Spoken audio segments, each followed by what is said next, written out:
This is an examination of the hidden human condition. This is the Hidden Killers Podcast. With Tony Brueski. Joining us right now, Shavaun Scott, psychotherapist and author, as we continue to discuss the case of Bryan Kohberger and a lot of important dates that are not far away. The judge has given Kohberger's attorneys, again, now 3 more weeks to submit evidence for Kohberger's alibi if he plans to use that in his defense, which has been what they're saying they're going to use. Obviously, the problem being there's no details to this alibi other than he likes to go driving around it. But now they've said you have to provide exact whereabouts of that night and any witnesses or students or anybody who can support that claim. They haven't done it already. Are they going to now?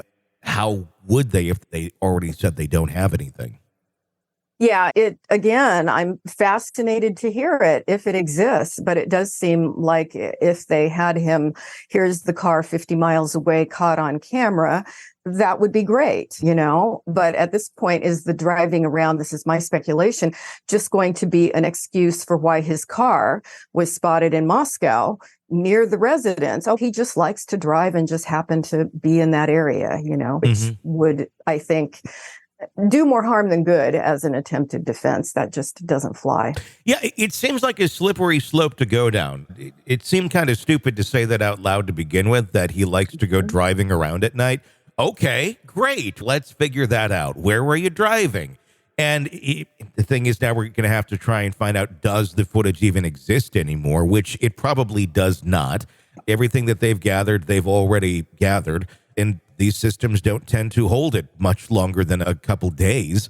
So there's likely not going to be any of that evidence to prove it. But even if there is, even if we do find something, isn't it a little more damning towards him if we find footage of him driving in other locations in relation to where the house was?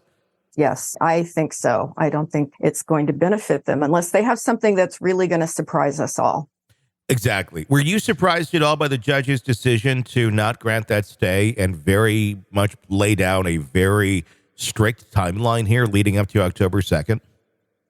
I can't say I was surprised. I don't know enough about, the legal technicalities about how often that's done in a death penalty case. And I had heard from so many criminal defense attorneys that, it's not going to go in October. They're going to delay it. Of course, they're going to delay it.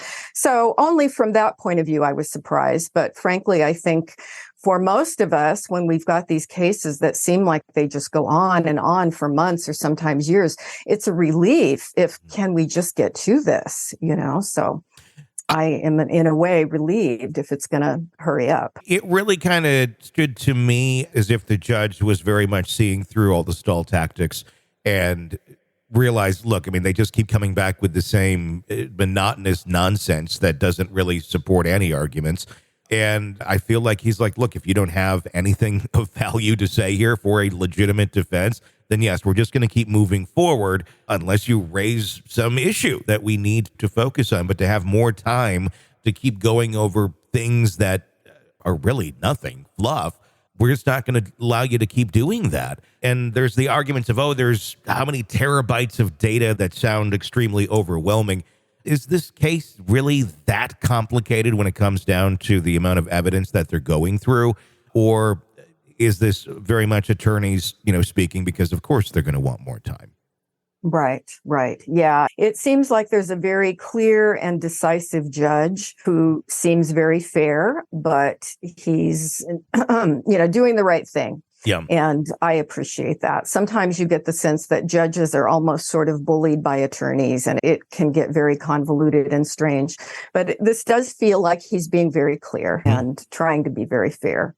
It does make you wonder a little bit, though, of with pushing this through at the speed that it's going, which is kind of amazing in many aspects, considering this thing, he'll be in court, in trial, less than a year after the alleged crimes actually were committed, of any sort of appellate issues that could come up on the other end. Because the faster you go through something like this, the more opportunities there are for issues to arise down the road.